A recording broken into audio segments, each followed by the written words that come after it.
episode 2. Here we are again. We're back. Did you miss us? Yeah, Mumversations episode 2, guys. Just a quick recap so everyone knows who we are. Yeah. I'm Sophia. Oh my God. Sorry, Lily's got her hook straps out. I'm Lily. Yes, you are Lily. We are two best friends who are doing mumhood together. Our children are 10 weeks apart. Yeah. And this is just the real life shit of being a mum. Yeah. So today we wanted to do an episode on the mum identity crisis. Yeah. I think this is a really big thing that is just not spoken about enough. 100%. We all do feel like we lose ourselves whilst also trying to rediscover who we are as a mum. Now, Yeah. and being a mum at the same time. And a partner. Yeah, or in your case, a wife. A wife. I'm a fiance, not yet married. Hurry up. Yeah. So I think it's really important to talk about this because I feel like this is probably the biggest thing that women really face that is most unexpected when you have a child, would you say? Well, no one can prepare you for that, I don't think. No. They can't? No. I don't think you're ever prepared to literally feel like you actually forget who you were. Yeah. And I don't mean that in a sense of like you have to completely forget who you were before and who you were before doesn't matter anymore. But I think you find a whole new sense of being, of course, because you've become a mum. And it's normalising that transition. Yeah. That I think is why women find it hard because no one really talks about it. No. So that when it's happening, you're like, God, is it normal to feel like this? Yeah. Is it normal to literally like almost resent what's happening right now? Yeah. Because I can't remember the last time I had a shower. Yeah. I can't remember the last time I washed my hair and did it. Yeah. You know what I mean? I can't remember the last time that I did my makeup. Yeah. And then I think you sometimes have this feeling of resentment and it's not in any way, sense or form that beautiful child's fault. No. But it's how your brain adapts. I remember when I gave birth and I kind of read like 4 or 5 months later, when you've like given birth and you're on a come down from being pregnant, it's like the equivalent of coming off 500 pills a day. Yeah. That was mental to me. Because your hormones are like... Yeah.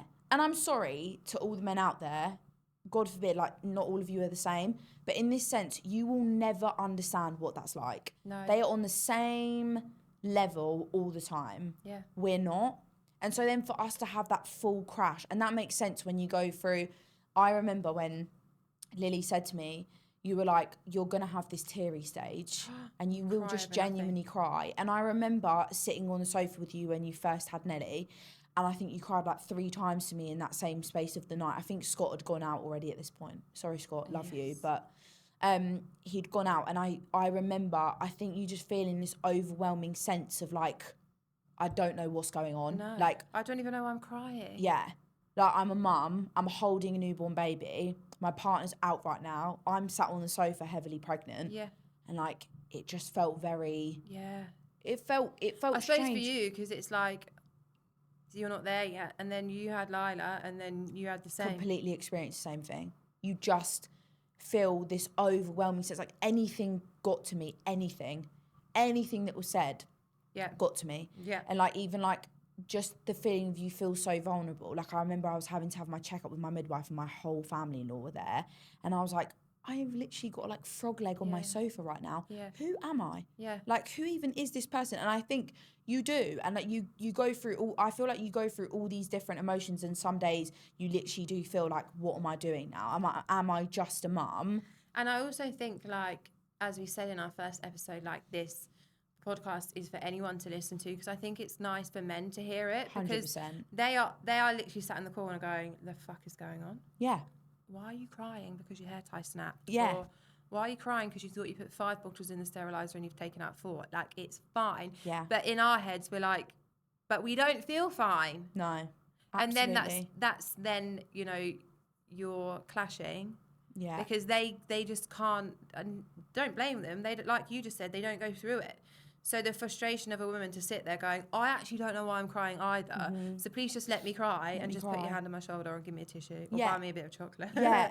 And you know what? And to be fair, I don't feel like this is spoken about either. And I'm going to give men a bit of credit here, because I feel like a lot of us as women will suddenly go, but she pushed the baby out of her vagina, right? Yeah. Or she had a C-section and she had to have the biggest like invasive surgery ever and she can't do anything. Yeah. But I think what we forget for men, it's like they literally watch their woman fall in love with this tiny human. And I mean fall in love unconditionally, and all of a sudden every ounce of your attention is moved. Yes. And for them, they don't really have a place for a while with a baby. It's like a baby and a mother's bond is never going to be a baby and a father's bond. No disrespect to dad, but it just doesn't happen. You haven't carried them for 9 months. You have not fed them, birthed them, and basically kept them alive whilst they've been inside. And so that bond is different. And for a man, I do feel for them because they can't relate to that. And so then you have that thing of you're sat at home, you're crying, you're every ounce of attention is on that child. Every ounce of being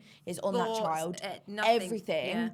And the man sat there like, I'm a spare part. What am I supposed to do? What is my calling in this moment? So then their default is, I'm going to go out and do what I need to do. I'm going to go to the gym. I'm going to go to golf. Sorry, Deck and Scott, we love you. Yeah. And it could be anything that your partners do. And I think we're then very quick to be like, fuck you. Like, you're still being able to go and do what you need to do. I can't do anything that I want to do. No. I can't go out. I can't go to the gym. And their default is, we'll just do it. But it's like, you just can't. Like, Scott's like, if you want to go to the gym, go to the gym. I'm like...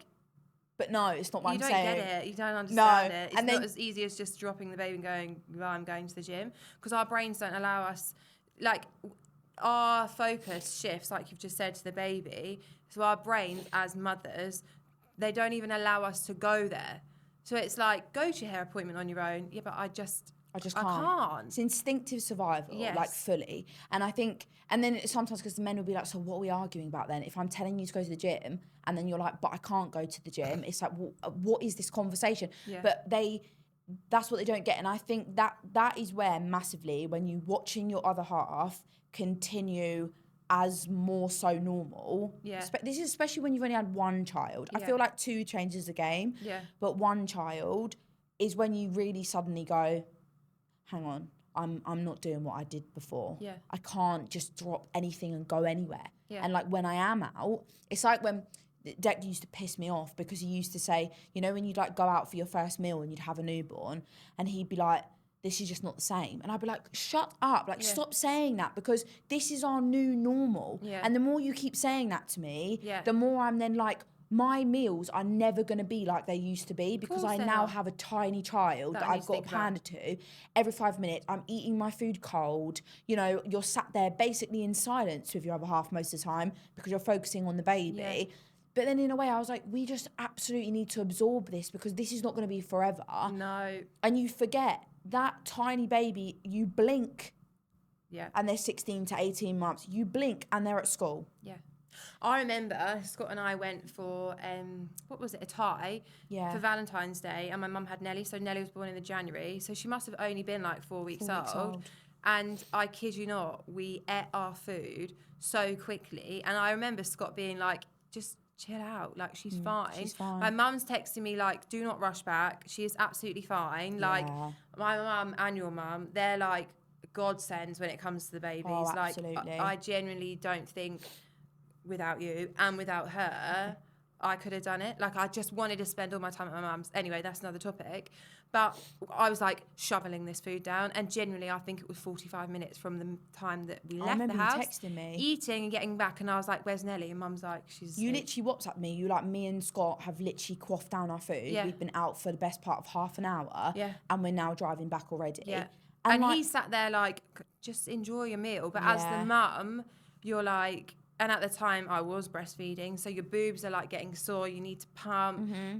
So you do have that identity shift, but it's the best thing in the world. Oh my God. When you're through that initial bit and you look back, it's stunning. Yeah. It is the best feeling when you walk in as well and someone's saying, Mama, Mama. And it's like You've got this whole little, daddy. You've got this whole little, but you know what, actually, going on that, I read something that apparently the reason why babies tend to say dada first is because it is the first person they identify that is not a part of them. Yeah. So they see that as, you're another person, because they think for a long time you and them are one. So that's why they wouldn't say mama, because they don't think you're a mama. They think that's me. Yeah. So when they see dada, it's like, oh, you're another human that I can correlate to say a word to. Which then I was like, oh, that makes me feel a bit better. Yeah. Dada, daddy, daddy. Daddy. Daddy. This is exactly what we hear all the time in the house All with the Lila time. and Ellie. Dada. It makes me laugh though, because this is going off topic slightly, but when we go to your house, Lila goes mute. Nellie's like wild. Yeah. Come to my house, Nellie goes quiet. Yeah. It's like, suddenly in Auntie's house. Yeah. I'm like, kids, come on. Yeah. Shout and scream. You're allowed to be yourselves in this environment. It's so funny. But I think going back to what you said, like the feeling that you get, it was like, even for me, because even with like when people are saying like, look, leave the baby, like let me have them for an hour. No. And you suddenly feel like it'd probably be the right thing to do, but I can't do it. I don't want like, it. No. Like I want to go out with my other half. I want to go and do something for myself. But can I do it? No. Do I want to leave her? No. Because instinctively I was always thinking like, and it's not that I didn't trust anyone that I spoke to. And I remember, because I ended up in hospital after I'd given birth, and I had to leave Lila with you for quite a long time, didn't I? It was like a whole evening. You dropped her off at like 5 and that come and got her at like 1 in the morning. Yeah. But it was weird but even then that sense of like, and I don't know whether it's because we were literally going through mumhood at the same time, but I didn't get the same sense of like anxiety that I did with everybody else when I was like, oh my God, I've got to leave her, and I've got no choice. And I think that was again another feeling for me where I was like, this is wild, like this sense of like mum guilt that you get that completely absorbs and takes over everything. You don't even think about yourself. You don't. I don't eat, like you said. You don't eat properly. You don't drink properly. You forget to do things that then you're like drilling into your kids, like drink your water, eat your food, do you know what I mean? Like make sure everything is 10, 10, 10. But then you actually forget about yourself. How are you supposed to be a good mum and show up every day if you haven't had any sleep, if you're not looking after yourself, if you're not feeding yourself properly? How are you supposed to do that? And I think that is where, and as cliche as it sounds, that's where family can help. So 100%. Like, takes a village. Exactly. So don't just come to my house to take my newborn baby off me. No. Come to my house and bring food. Come to my house and make me whisk a drink. The Hoover around. Make me a drink. You don't need to come in my house and take my newborn baby off me, because if you're that much of a good friend or a family member, you're going to be in this child's life forever. So what's the need? What's the need right now? 10 hours after I've just pushed the baby out. Help me. Yeah. Feed me. Yeah, exactly. Brush my hair. Wash my hair. Wash Literally, my hair, wash please. it. Flick it over the bath and wash my fucking hair. Like, do you know what I mean? In London, and it's definitely nothing that I'd be privileged enough to do, but they have like a retreat. So what happens is, this is for like the really wealthy, but it exists. I can't remember what it's called. They pick you up from the hospital and then they take the mum and the dad to this like retreat for a week. Or you can stay for 2 weeks, but obviously the price is different. They feed them. They do counselling with the men. So they go through and talk about the transition. They help the mums with the feeding. They help with everything. And I just think, why do we have to have places like this that charge you about 20 grand for the privilege of something that your family can do? But instead, we've got this kind of culture where everyone wants to come around and see your baby as soon as they've been born. Of course, you're excited, but let's just think about me, the mum, and the dad, and yeah, come round, but what can you do to help us? 100%. You know what I find so bizarre? I always think this, like, Asian culture, I rate it so much. They never split off from the village, the tribe, the family. They stick the fuck together. Yeah. In our, for some reason, with like Europe and England, it's like we all just think we're all meant to be like separate, and then your family come round like every now and then. It's like, oh, pass the baby around, see you later. Well, like you said, where's that sense of just like, we're a village, let's just all muck in and do what we do if we were like all living together? That is what their culture does. It's like, why do we not do that? Meals and yes, If I want to My go mum for a brought round the shower, best lasagna. then fine, I'll go for a shower, but when I'm ready. Oh, do you know what the other thing that used to wind me up so much when people said to me, you're meant to sleep when the baby sleeps. I can't. No. How can I sleep on my own in the house with a newborn baby that I'm already like, are you breathing? Are you breathing? Yes. Are you breathing? Yeah. How am I then supposed to consciously fall asleep while she's asleep and not thinking, if I wake up and God forbid something's happened, I will not forgive myself. No. And again, that comes down to that identity and being a mum and it being very absorbing. Yeah. I could not sleep when I slept. No. I give absolute kudos to any mums that were just able to shove their baby in the cot from the get-go and be like, no, I'm going to go sleep, because I just couldn't do it. I was so nervous and so like, is she okay? Again, that just consumed me and then I couldn't sleep. And I think the thing is, I think the sad and the beautiful thing about it is that newborn bubble. And like you just quite rightly said, when people come in, they're like, can I have a baby? Can I have a baby? It's like, you don't realise that you had your moment when you had your babies, but this is my moment, and this moment lasts for a very short period. Yeah. I don't remember my newborn bubble because I feel like, and like we've spoken about this so much, I don't feel like I've absorbed it enough, because you just, all you're thinking about is constantly on edge. And like, it took me 6 days to get out of the house to go for a food shop. And I remember standing in the middle of Aldi car park, literally crying. I said, Zek, I can't remember how to do the buggy. Yeah. I can't remember. It was new. I was about to use my eye candy. I dreamed about this moment. Yeah. Couldn't remember. No. Getting a YouTube video up. Yeah. And then I'd end up scratching all the bars already because I could not remember to do it. And I just remember thinking to myself, like, is this what it is? Meant to be this much anxiety? I feel like I'm going to an interview. Yeah. Like, I've literally got in the middle of a car park and I'm like, oh, quick, panic, I can't remember. And I'm so watching. You do. You think everyone's watching you and they're laughing at you, thinking you can't even put your baby's buggy up. Like, but they're probably how like, incompetent. remember when that happened to us. Yeah, exactly. But this is what I mean. These things are not related to or spoken about enough. That newborn bubble bursts so quickly. Yeah. And so let me tell you, if and when I'm ever lucky enough to have a second, I will be taking in every goddamn moment. Same. Like, just sit there and just be like, you're not coming in for 2 weeks. Just embrace it. Yeah, 100%. Our friend's having a baby soon, isn't she? Yes. And we said that to her. We were like, literally, just don't let anyone come over. And she said she's literally going to have the 2 weeks just then. And I think, good for you. Because I wish that I did that. Yeah. And I really wish that I did that. Yeah. But, you know, hopefully, like you said, we're lucky enough to have a second and we embrace it. And if people don't like it, then 100%. And you do, like, do you know what? I even think, though, the identity crisis comes even as early as when you're pregnant. Mm-hmm. Friendships massively shift. When you suddenly become pregnant, it's like you don't feel yourself anymore because you don't. You're not going out anymore. No. You don't go on nights out. Not that we've been big parties anyway. We've never, ever. Even, like, pre-baby, and this is what we need to tell the listeners a bit about. Yeah, we're boring. We're, like, fully beyond our years.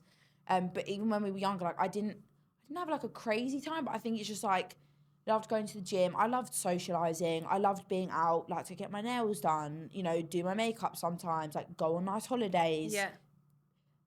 I wouldn't say I had that much more going on than that though, pre-baby. I wasn't like a wild child. We weren't wild childs. No. But I think when you do become pregnant, all of a sudden your focus shifts. And I do think that there are people that I feel like suddenly just shift towards you. Yeah. They're like, oh, I don't really recognise you anymore. It's like, sorry, I don't recognise myself either. Yeah, sorry, hun, I've had my fucking head in the toilet for like every day this week. I don't recognise myself. I have no fucking idea what's going on. It's the entitlement of you and your time. Yes. They just feel like, why? I don't understand. Why? I don't get what's changed. Yeah. Why are you not replying to me? So why are you not replying to me? And it's like, I've had my head down the toilet. Sorry, hun. I'm sorry if you feel like I've changed, and I'm sorry if you feel like all of a sudden, because I'm trying to battle with that too. I'm trying to understand what is going on. Who wants to throw up every day? Do you want to throw up every day? So that's that sense of it, and that's when you know. And the biggest thing is when you figure out who your real friends are through even just pregnancy, not even having the baby. Yeah. And then you get those friends that are like, they're interested for 5 seconds because this newborn's coming along. They don't care. If I can care. And that's even harder because you already, even when you've had the baby, are losing your identity even more because you're like, where has Soph gone? Where has Lily gone? And you're also losing friends too. But I also think for those people, sometimes ignorance is bliss. Like one of my childhood best friends, now she's had a baby, constantly says to me, I am so sorry. Like, I didn't realise what it was like to be pregnant, how awful it was to feel. And I think, great friend, because they've recognised it, right? 100%. So fine, ignorance is bliss, and maybe it's very difficult to relate to if you're not there yet. And, you know, everyone's, like we've said before, fertility journey is different. Yeah. But she literally said to me, oh, I'm so sorry. Yeah. Like, I bombarded you when your baby was born, and Thinking, I thought why are you not replying to me? But now you're like, I know why you weren't replying to me, because you were breastfeeding. You probably didn't even know if your phone was charged or not. You probably didn't know where your phone was. No. You're literally not thinking about anything else. I'm not even thinking about my husband. No. So that's why. And she was like, oh my God, I'm so sorry. It is. And mate, kudos to her, because that's what I mean. I think for a lot of friends that haven't gone through it yet, or not even thinking about having kids or whatever, they will sit back and just think, but you're Soph though. But you're Lily though. But it's like, but I'm not. I am, but I'm a new version. Yeah. I am Soph, but as a mum too. Yeah. You're Lily, but as a mum too. And the guy, like we've said, has to go through that as well. Like, 100%. you were Lily, but now you're my wife, obviously, and the mother of my child. Yeah. So that's the different... Massive dynamic change. For men as well, they're having to deal with your identity changing. Yeah. But also you, like I said, you trying to rediscover yourself in a different way. Yeah. And by you going through that, it takes time. Yeah. So men, be patient. Be patient. We might be crazy for a little while. But it comes back. But it gets easier. I feel like we've come back. I feel like we do. Yeah. Like there was definitely a stage where I was like, have I got postnatal depression? But I don't think I did. I just genuinely think that it was just such a shift for me. And then the pressures of, for me, I went back to work really early because, you know, I'm self-employed. So I had that pressure as well. But thank God for my mum. Like, thank God for my mum and my dad. But you have that identity shift. And if you're fortunate enough to have that relationship with your parent or your other half's parents, they've been there, they've done it. And as long as their mindset on how you want to parent is ingrained, exactly, then they can make it so much easier for you. 100%. And why don't I think you should talk a little bit around you weren't fortunate enough to have someone pay your maternity for you, right? No. So I worked in new builds before Lila. I was selling new build homes. Anyone live in a Bellway? She sold it to you. Yeah. And they actually had a 6-month full pay maternity policy, which is unheard of, by the way, like very good.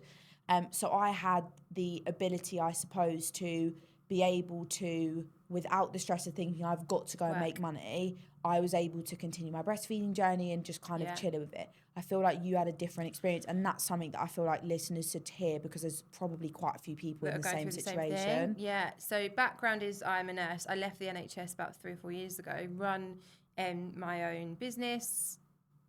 Queen energy. Like to say that it's a very successful business. You can say that. It is a very successful business, so it was very, very difficult to walk away from. So people say to me, oh my God, Nelly was born on her due date. I'm like, yeah, because my clinic is upstairs. So I had to walk up and down the stairs, and I was working up till like 2 days before I had her. Yeah. I had her. And we also train people, medical professionals in this same industry that I'm in, aesthetics. I had a student that had started her training before I went into labour, and I had to finish her training with her. So I remember going back to work when Nelly was 4 weeks old. Scott and Deck had something to do for their clothing brand. Yeah. So you had to watch Nelly for me for like, can you remember? I did. So you watched Nelly and you were sending me photos, but that was really difficult for me to go back to work. But I had to, because my business is so successful. It was just me, really. I did have another nurse working for me, but I've built my business up from the ground, and my patients know me. So I could not walk away from it. I could not have taken like 9 to 12 months off. And you're only so successful because you put the work in. I put the work in. I do not stop. But I was also very lucky that Scott is also self-employed. Yeah. So we worked it. He worked, I worked. Nelly was never really left. She was left with you for a couple of hours. I'd leave with my mum to give me and Scott a bit of respite, but we managed to, you know, figure it out. And now she does go to nursery and she has a lovely time. But I did find that quite stressful. Yeah, well, I can imagine. Really stressful. Yeah. And Scott's like, I told you not to go back until 12 weeks. You don't need to go back. But in my head, I'm like, Nellie's my baby, love her to pieces. But the business mindset is like, that's also my baby. And I cannot... And where's your money coming from? Where's the money coming from? I've got to. But then I also have the flexibility of choosing my hours. So it was tough. Swings and roundabouts. But yeah, that was stress. And then my breastfeeding journey did end because I was like, I'm going to try and spend the least amount of time days at work. So I'll cram all my clients into like one long day. Yeah. So then trying to pump and stuff. And then Nellie started to refuse bottles and it just got really difficult. So she had to go cold turkey and then I just stopped. But yeah, I just think everyone's journey is different based on their circumstances. 100%. Isn't it? Yeah, absolutely. I remember, like I said, like, I probably wouldn't say I was like the best saver pre-Lila. Probably not. But then I remember when I got pregnant, I was like, boom. Like my mindset just changed. And I literally saved every penny of commission that I earned in new builds. I was like, I'm going to save. And by the way, guys, I worked every weekend, every Saturday and Sunday in that job, which was rubbish. I feel like I missed out on loads, but then I also feel like maybe, and you work weekends, maybe that's why I was never like this big wild child. I didn't feel like I missed out on much because weekends was like a normal thing for me. Yeah.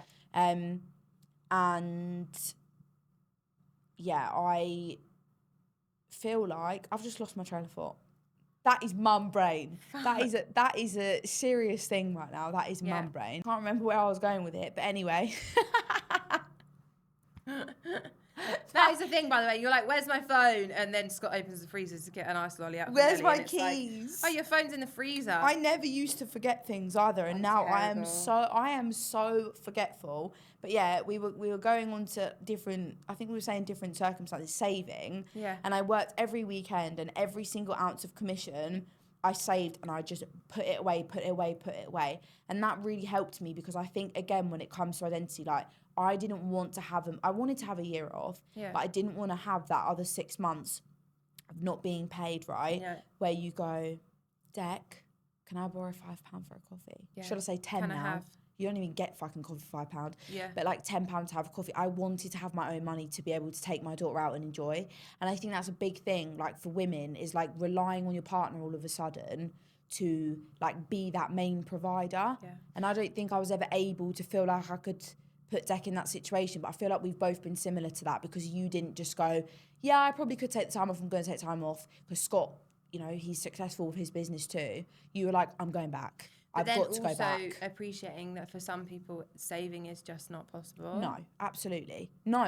Saving's like something whereby... Or like the dad's not around, or... So it just, you know, goes... to show that everyone's situation is different. Totally different. But there's going to be someone that can relate to you. 100%. And go, oh, do you know what? I felt like that too. Yeah. Like you do. You almost feel even like the people that come off the end of STAP, they're getting STAP pay and it's like, oh, I don't want to go back to work, but I have to. And that's what I knew. I don't want to hand my child over to someone else, but I have to, because I have to go back to work because that, unfortunately, is life. Yeah, 100%. And I do truly believe, like, if you do try and manifest the situation that you really want to be in at some point, it will come to you. Because I was in maternity leave with the idea of my work did not want to make any exceptions to the fact that I'd had a baby and I'm obviously not going to work every weekend anymore because I don't want to miss family time. No.